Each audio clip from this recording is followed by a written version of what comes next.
Okay, in this video, I'm going to take you through 5 EV car myths. Each one of these is a myth that the media and ICE drivers love to spread. So we're going to go through each of these 5. That last one, that might be a big surprise. Okay, so the first one, range. Huge myth, this one. People say that EV cars are not suitable for long distances.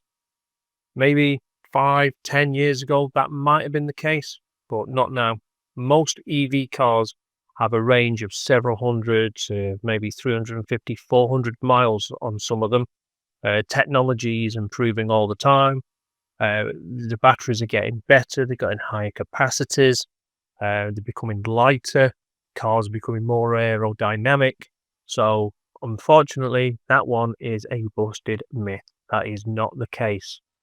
I went to Cornwall this year in my EV. It's about a 400-mile trip each way. Not a single problem. I had to charge en route, but the car wasn't an issue. In a previous video, I looked at range anxiety. I'll put a link to it in the comments below. But I did a video on range anxiety and how to get around that if you do suffer from range anxiety. But as far as this is concerned, long range is definitely doable within an EV. Add to that, a lot of the new charging stations, especially the Tesla ones and the new cars that are coming out, can put 80% battery back in your car in maybe 30 minutes. That's enough time to go into the services and have a comfort break and maybe have a quick drink or maybe something to eat. Go and buy a sandwich, go and play on the slot machines. It doesn't matter. 30 minutes is not a lot of time.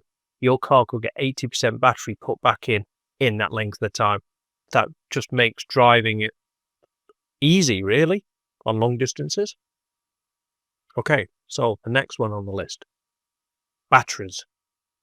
The media's favorite criticism, other than fires maybe, the media's favorite criticism about EV cars is their batteries and the scaremongering of you'll need to replace the battery every 5 years and it'll cost you tens of thousands or hundreds of thousands of pounds or dollars to do it. Again, not true. Most EV cars now have at least a 10-year warranty with them. My MG4 has got a lifetime warranty with it. So it's warranted as long as the vehicle lives. And the battery will probably outlast the vehicle, to be fair. So yeah, batteries definitely have improved over the last 6 years, become more reliable, higher capacities, faster charging, and they do last. Yes, there may be issues with some batteries, but that is just like any other ICE car rolling off the production line, off the forecourt, and the engine seizes, the cam belt chain snaps, various other things that can go wrong with any car, really. But EV batteries are pretty robust, really. Most EV batteries have a warranty of maybe 100 to 150,000 miles as well, and most studies show that an EV battery of 100,000 miles on them still hold 90% of their original capacity. My iPhone doesn't last that long. After about 2 to 3 years, the battery really plummets. EV batteries, different technology, they are not like iPhones, Samsungs, Androids, whatever. But the batteries are different. They do hold their charge.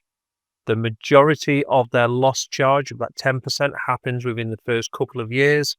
After that, it very rarely loses any charging capacity or storage capacity. Okay, number 3 on the list, the environment.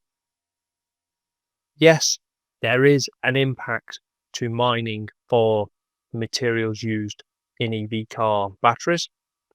However, in the lifetime of the vehicle and not polluting the atmosphere, not having all the oil from oil changes, from the materials being used to refine petrol, which is still used, cobalt, I think it is still mined for batteries, but is also mined because it's used to purify petrol. Energy that we use to charge the vehicles is becoming greener with wind and solar, tidal. Those kind of energy sources are making charging your car greener as well. So from renewable energy and nuclear as well in there. So actually running your car day to day using green zero emission energy is a lot better to the environment than filling up with diesel and petrol and oil leaking and all the rest that goes with ice cars.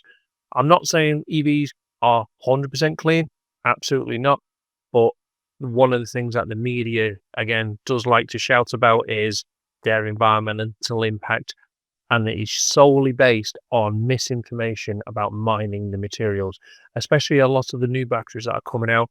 They don't actually use the same materials, and they're more environmentally sourced as well. Okay, number 4 on the list. Charging or charging infrastructure, especially. Again, another claim is you can't charge anywhere. There's nowhere to charge. You're going to run out of power. Actually, in the UK especially, there are more chargers available to the public than what there are forecourt garages. So, supermarkets, Lidl, Aldi, Tesco's near me, they all have chargers I can go and plug in whilst I go shopping. Hotels I stay in quite often, they usually have charging now. Sporting arenas, events, they all have chargers. So there are more chargers available than there are forecourts within the UK. Their speeds are getting faster as well, which means that you're sitting on the charger for less time.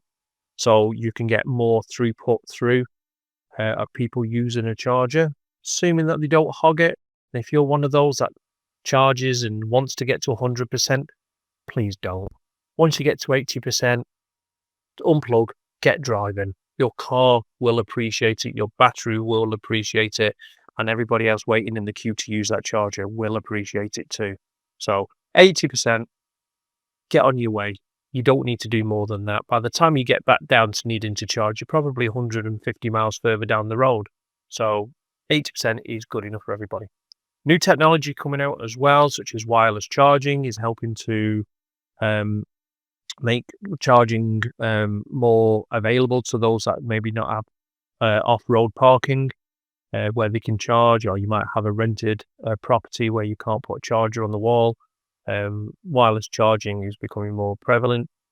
Technology such as lamppost charging is quite common in the UK now, especially in London. I was down in London a couple of weeks ago, and I saw quite a few streets where they had lamppost charging. I don't know what the tariffs are, what the rates are. I will have a look, but it means that people who may not have their own driveway can actually charge their car, hopefully at a discounted rate. If they're not, borough councils, you need to sort it. You need to encourage people to charge an EV car rather than polluting your cities with fumes and diesel exhausts. Okay, so the 5th and last one, number 5 is, drum roll please, expensive to drive. Huge myth. Yes, the outlay of an EV car may be more than its ICE equivalent.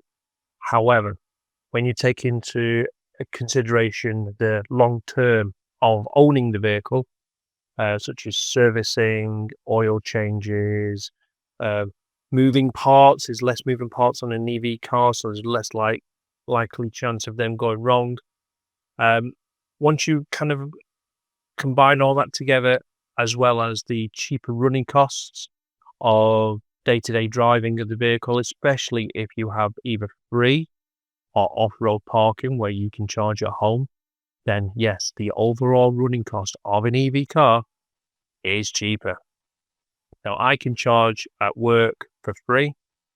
I have a off-road parking and off-road charger at home, which at the moment is on a tariff, which gives me 20, I think it's 200,000 kilowatts per year of free electricity for my EV car. Above that, it then goes to, I think it's about 15 pence a kilowatt. But there are tariffs out there that are as low as 6 and 7p a kilowatt. Now, in my next video, I will take you through the actual running costs of an EV car versus a petrol car. Don't forget to like and subscribe so you don't miss out on any of my future videos, and go and check out how much it actually does cost to run an EV car versus a petrol. It may surprise you. Thank you. Until next time. Goodbye.